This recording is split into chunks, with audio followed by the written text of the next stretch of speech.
What's up, y'all? Erroneous here, back with another Raid Shadow Legends video, and today's video is gonna be a banger, baby. We're gonna be going over something insane. The new event dungeon is coming to town. Let's do it. All right, this is gonna be big, guys. The new event dungeon coming to Raid very soon. It's coming back with a new mythical champion this time. Mythical, okay? Not legendary, not void legendary, mythical. It's going to be featured as the new dungeon boss for the first time, giving raiders a chance to fight 2 phases. So it's going to be even more difficult than it was before. Karosa the Covetous.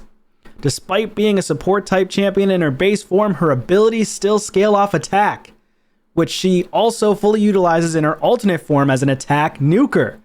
Huge, right? I'm hoping this is going to be like a mythical fusion in the future, or get our hands on her in some way, shape, or form. I want all the player base to be able to get their hands on this champion.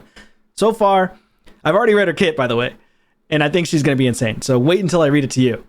During the fight, players will need to adapt to their teams in order to push through Karosa's defensive buffs in the base form, which she uses to protect not only herself, but all the allies as well. At the same time, players have to account for her hard-hitting nukes in the alternate form. So she's going to be switching back and forth, and you're just going to be like, oh my god, are we facing the Cursed City boss right now? Jeez. That'll be insane. Also, being forged in flames, Karosa is now better protected from her HP burn debuffs from them. Compared to previous bosses, she will take only 1% of her max HP as an HP burn damage, unique to her event dungeon boss role. So she's going to take less damage from HP burn. Maybe you start bringing in poison or other abilities to help take this boss down quicker. Your go-to strategy will be to bring strong support champions with no downtime on shields or healing to protect the team from big nukes. No downtime on shields, healing. Okay, what would be shields that you have no downtime on? Other than bolster set, protection, I guess just having a champion who can place shields as quickly as possible is helpful. You know, Lanathril is a fusion champion from the past that comes up. If a champion dies, he places a 30% HP shield that's protected. And then, of course, other champions as well. You could get like a Krisk if you have a Void Legendary. He places the shields at the beginning of the turn. You can get other champs as well that can do that too. Like, for example, Marichka. She can place shields that are protected as well. You could use a champion that's a dwarf, for example, an old but gold champion. I can't remember his name off the top of my head. Leave it in the comments down below, though. Karosa's kit will feature 2 new buffs, Fortify and Shatter. So Fortify buff reduces any enemy ignored defense effects by either 15% or 25%. So there's going to be a weak version of Fortify and a strong version of Fortify, is what it seems like. Shatter buff increases a champion's ignored defense effects by 7.5% or 15%. That's actually insane. That is actually insane.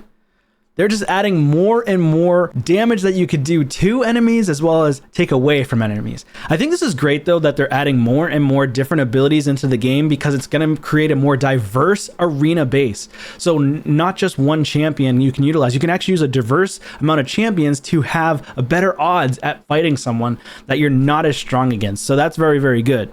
Of course, this is a mythical champion, but I'm saying in the future, there might be other champions that come out with Fortify or Shatter, which would be really helpful. All right, let's move on to the next slide. All right, so here you see Covetous behind me.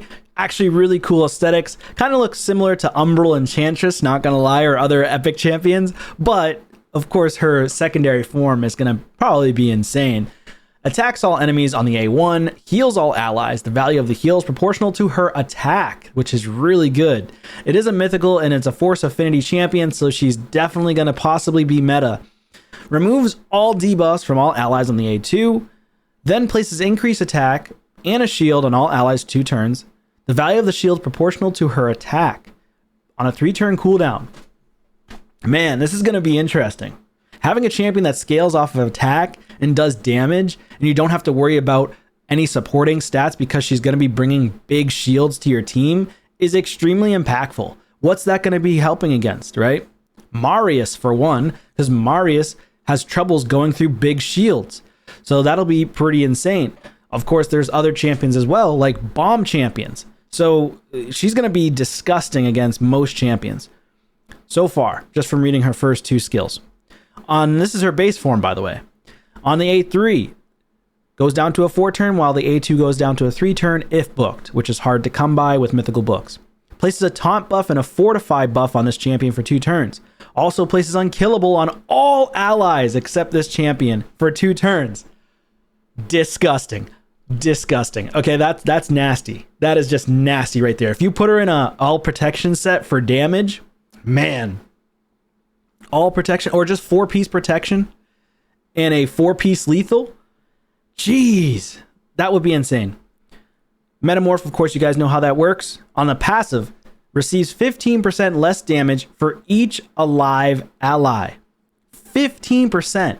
In an arena, you're gonna have 3 other allies on your team, which means she's effectively taking a 45% less damage already from her own passive, let alone passives that could come from other champions like Duchess, like, for example, Pythion, Pythion's a free-to-play champion if you got him in the past. That's insane. Now, her active effect instantly transforms a champion into their alternate form whenever their last living ally is killed. When you transform, you grant an extra turn if you're a mythical, which is pretty nuts. Increase attack in all battles by 35%. So this is a champion that you can actually put in the lead in arena and try to go second. She's going to be a go second champion. Guaranteed.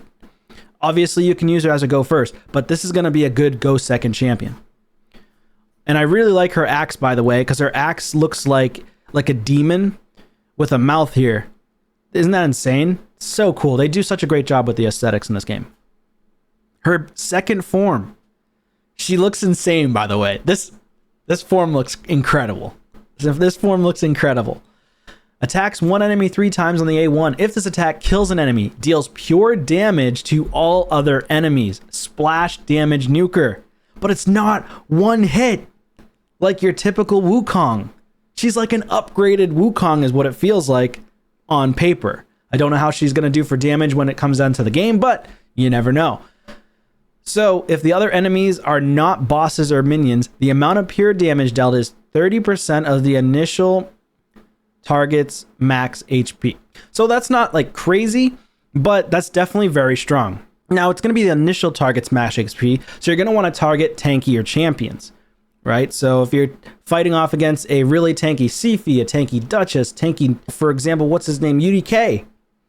If he doesn't have a stone skin on, you hit him and you kill him, because now that we have Embrys, we can just remove stone skin automatically from pretty much everybody in the game. Then she goes in and kills the UDK and splash damages everybody else. 30% of UDK's max HP. Most people build him for like 100,000 plus HP. It's instantly 30k damage, which could likely kill a nuker potentially.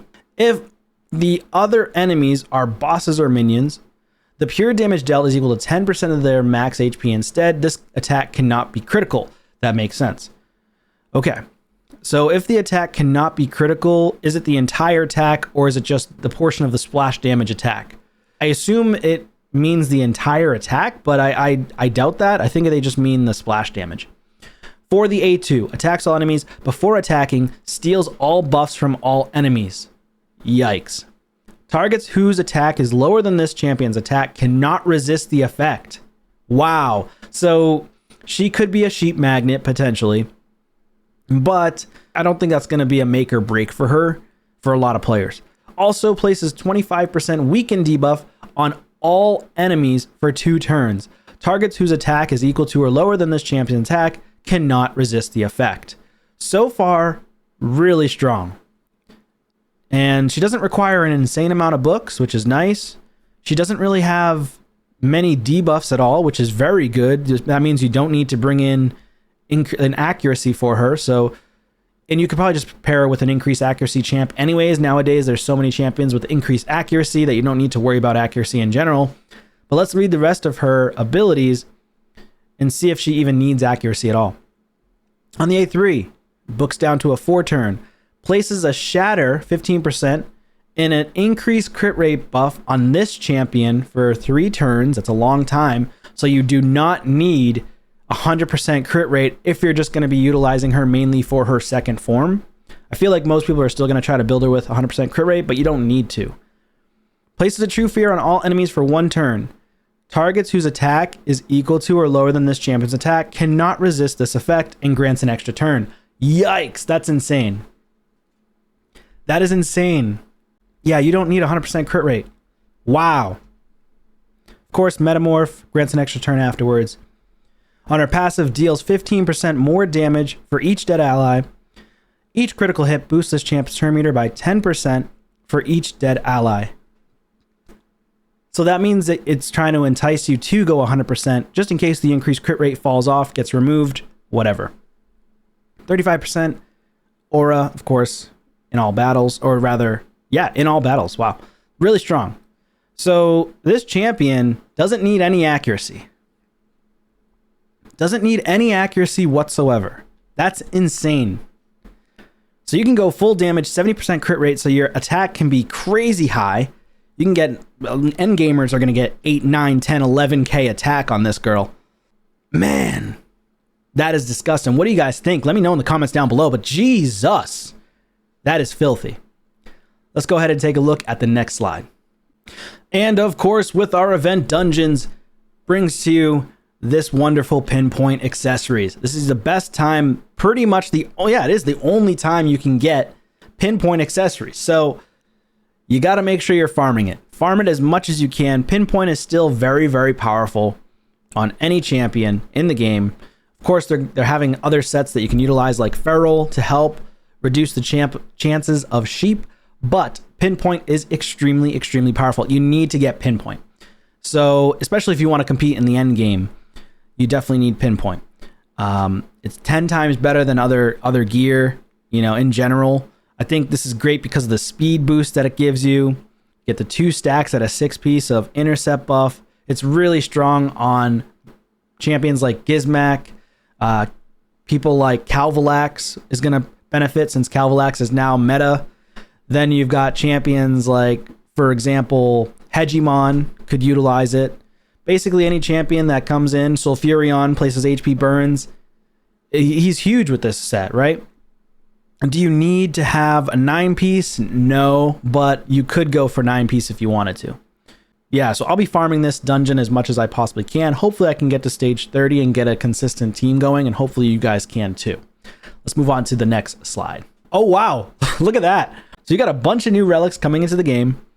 As part of the campaign, 8 exclusive theme relics, rare, epic, legendary, and mythical rarity, will be introduced to the game. All relics will belong to the event relic group, so make sure you're farming this dungeon.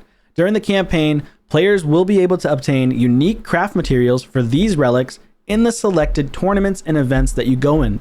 So conserve your resources, don't spend them all like crazy, and then be mindful because we're probably going to be having a fusion that's upcoming soon since this one just ended. So just be mindful. I'm going to download this file right here. We're going to take a look at it together. All right, just taking a look at the relics, what they look like. Some people like looking at the relics, some people don't. But this is just taking a quick peek at what these relics actually look like. Got this one, this one. I don't have the names of the relics. I don't have of what they do. I can't wait to see what they do. More on that to come in the future videos that I post, or maybe Raid Shadow Legends themselves might actually post something in their own YouTube channel pretty soon. Who knows?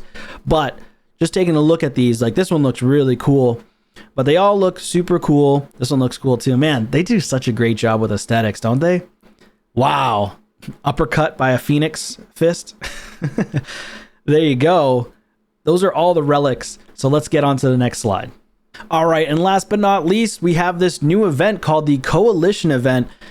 An upcoming campaign will feature a brand new collaborative type of event in which collective efforts of all players in the entire game is necessary to reach the shared goal. So we're going to be expecting more goodies from collaborating all together as a community and achieving goals that Raid's going to be plugging into the game. So huge. I shouldn't say Raid, I should say Plarium or MTG. More details will be shared soon, guys. More details will be shared soon. So if you want to get in on the new details as quickly as possible, make sure you leave a like, comment, subscribe to the channel. Definitely subscribe. Don't miss another video upload by me so I can go over all the new details that come out soon. If they come out not on this channel and they come out on Raid Shadow Legends main channel, then I will be covering that and just doing a video. So yeah, that's going to be it for this one, guys. Thank you so much for watching. I'll see you on the video soon. Take care.